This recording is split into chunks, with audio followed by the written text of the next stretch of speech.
Hey folks, welcome back to our Dice Tower preview. I'm Mark. And I'm Randy. Today we're taking a look at Terminus Breach. Terminus Breach supports 1 to 4 players, ages 13 and up, and each game takes between 1 and 3 hours to play. Great, well let's man our towers and destroy the invading Draka. In Terminus Breach, the Empire of Arcadium, all the races must band together as the Dark Lord has returned with his army of Draka, trying to take out the good folk of the land. It is up to you and your fellow races to destroy all these Draka and save the day. Now, this is truly your old school type tower defense game, except it's semi-cooperative. And you are somewhat working together, but ultimately you are trying to be the race with the most victory points. And as you do so, you're going to set up this map, and there's 3 versions of the map. There's normal, which is basically the easy level, right? Right. And then you have heroic and legendary, all just different types of map configurations, and it lends itself to you doing your own custom maps. Exactly. Too, right? So the normal version, or the easiest version, involves a single path that winds throughout the valley here, and you've configured it using different terrain cards here, but you have one path that gives lots of opportunities for the towers to take out the invading Draka. But the shorter and shorter the path, as you move all the way up to legendary, the faster the Draka are going to get into the city. So you can configure your own, but beware of that. After setting up the map on the board, each player will choose which race they're going to play. There are 4 races they can choose from: humans, elves, dwarves, and treefolk. Once they do that, they will choose within that race what type of leader they want to be. They can either be a political leader, a military leader, or a spiritual leader. Once they've decided that, they will take the appropriate player mat. They will also get a stack of towers. They will get multiple copies of 2 different types of towers, which can be used to attack the incoming Draka. They will also get a 3rd type of tower, which is a holy tower, which can be used to bless and enhance the other towers they own. Indeed. Now, you'll take the Battle 1 Draka cards and you'll shuffle them up and place them at the start of your pathway. There's different shaded areas across the bottom of the board, and based on where your path starts, that's where those cards will stack. And then you're going to divide up the war allowance, which is 480 gold pieces, and this is going to be split among the players, and obviously based on the player count, the split will be very different. Next, each player will roll a die to determine who will be first player for this first round. Then, beginning with the first player, each player will get to build and upgrade one of their towers to the extent they want to. Now, let's look at a tower card for a second here. What you'll see here is the type of tower in the upper left-hand corner. That's the name. You'll see any special powers that tower has. So, for example, a spear tower can attack flying Draka, not just ground-based Draka. You'll see here with the crossed sword icon indicates the amount of damage that they will dispense with each hit. This shows their range, and the number at the bottom shows the number of times they get to fire during a particular wave. Over in the right-hand side in the upper corner in yellow, you'll see the cost in gold pieces to actually build or upgrade that tower. So let's say it was my turn and I was getting to build. I could build the spear tower for 25 gold pieces, and I would put it in one of the build spots with this particular tower cover, covering the bottom upgrade. So I could leave it like that and say, my turn is done, I pass on building to the next person. Or I could say, well, before I pass my turn on, I want to spend another 50 gold pieces, shown up here, to upgrade that spear tower to a ballista tower, which has improved characteristics here. And not only can I upgrade it once, but if you look on the other side of each card, you'll see 2 additional upgrade paths. And of course, they get more and more expensive, but also more and more powerful. The 2 types of offensive towers that each race has can be built only on the build spaces. The holy towers can be built on the terrain spaces, but which terrain spaces can be built on depend upon which type of race you're playing. And there are different characteristics, like some may be limited to particular terrain types, and there may be penalties like additional gold pieces or needing to wait an additional turn before it becomes active.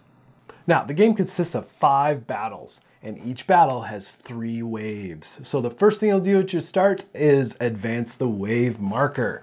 And then you'll check for bosses. If there are any bosses present in the valley, then you're going to roll a d20 and apply that effect based on the boss. And then this phase is all about advancing. So any Draka that are out in the valley, you're going to be advancing them based on their movement on the card. And there's some things here to take note of, that a flying Draka and a walking Draka can occupy the same spot, but you can't have two of the same type occupying any particular square.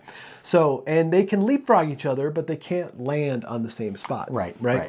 And there's other things that might get applied here, like poison might be applied to some of them, slowing effects might be applied. So it's just going to be different based on what is happening at that time in the game. Next up, we have the draw phase. And the draw phase, it really comes right behind that advance phase because new Draka are coming out into the valley. And you're going to roll a 6-sided dice and then check the table to see how many Draka are going to appear. Now, they're going to come out and move along the path as much as they can, that is.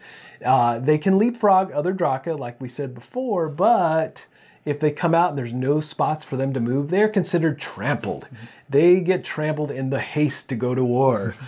Now, if it is wave 3 though, the first thing that's going to happen is the boss of that level will come out and he will start the path first.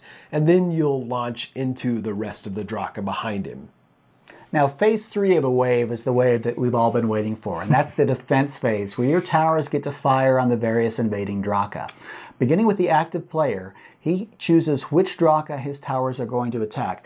If a tower can attack, it must attack, so that's key. You don't get to hold back and say, well, I'll wait for one of the other players to damage it before I make the killing blow. No, all of your towers, all the active player's towers must attack, if it can, before passing on the attack to the next player. And let's give an example here. Let's say I did use this tower to attack this particular monster. If I deal lethal damage, and the amount of damage a Draka can take is shown here in this little yellow shield. So if I've done up to 3 points of damage, and that's the damage I've not only dealt this turn, but also the damage that has been dealt in previous turns, I will take this Draka card and I will put it here on my player mat, face up, to indicate that I basically have killed a Draka, and we'll come back to that in a moment. This happens for all players will work through all their towers, performing the attacks they can perform.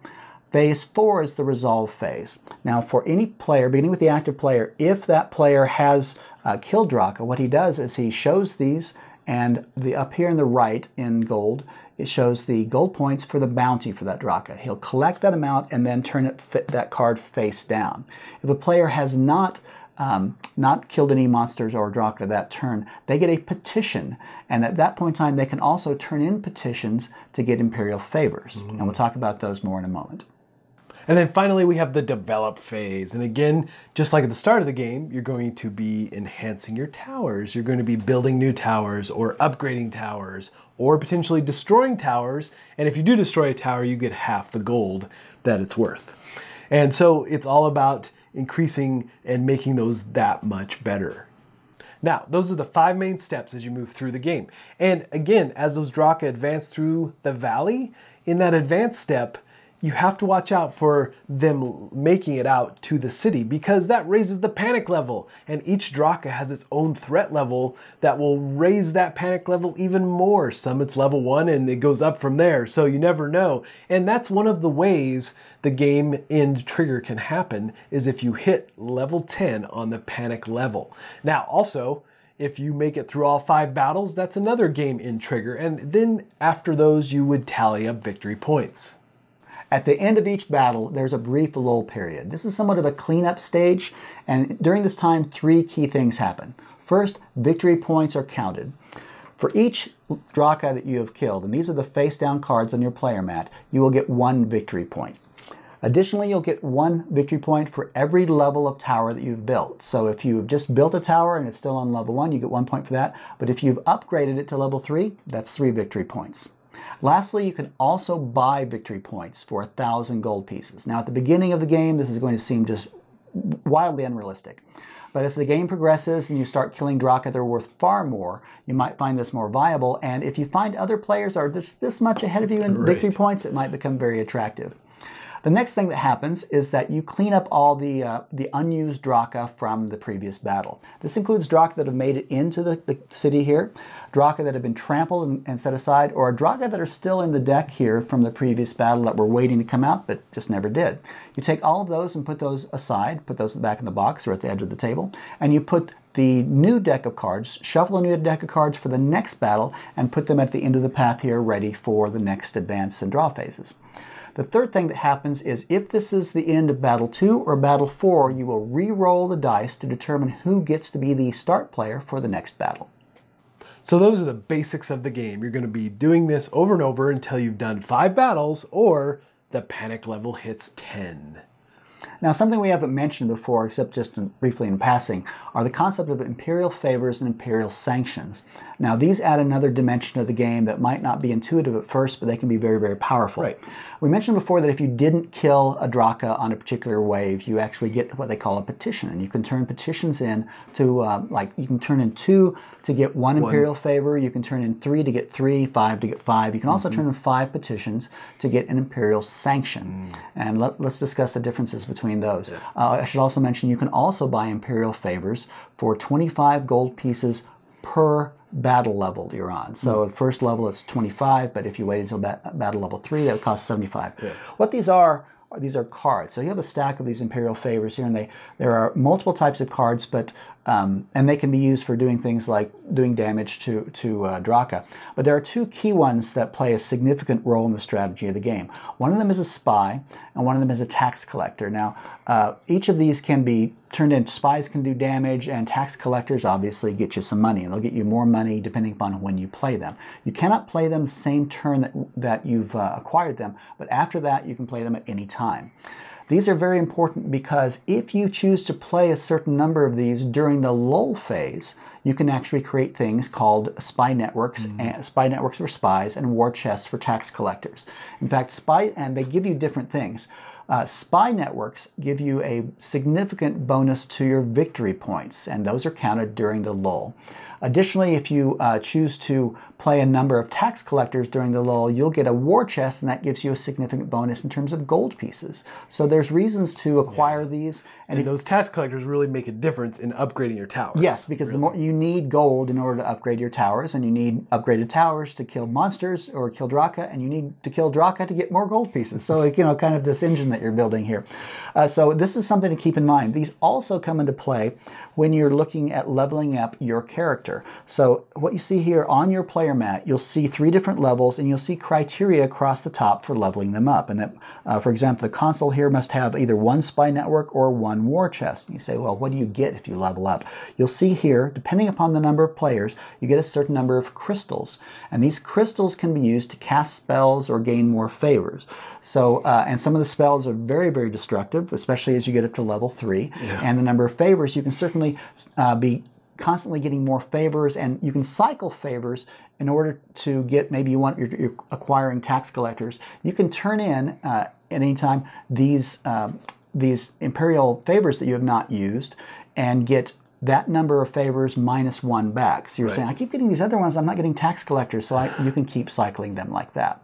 Now, there's another type of imperial card called the imperial sanction, and unlike the imperial favors that you're drawing off the top of the deck, the sanction come in 3 types, and there are 2 of each of those cards, and when you turn in 5 petitions to get a sanction, you get to choose which one you want. And again, these are extremely powerful, so you might be acquiring petitions. You might intentionally be saying, I'm not going to kill anything this turn just so I can get that sanction.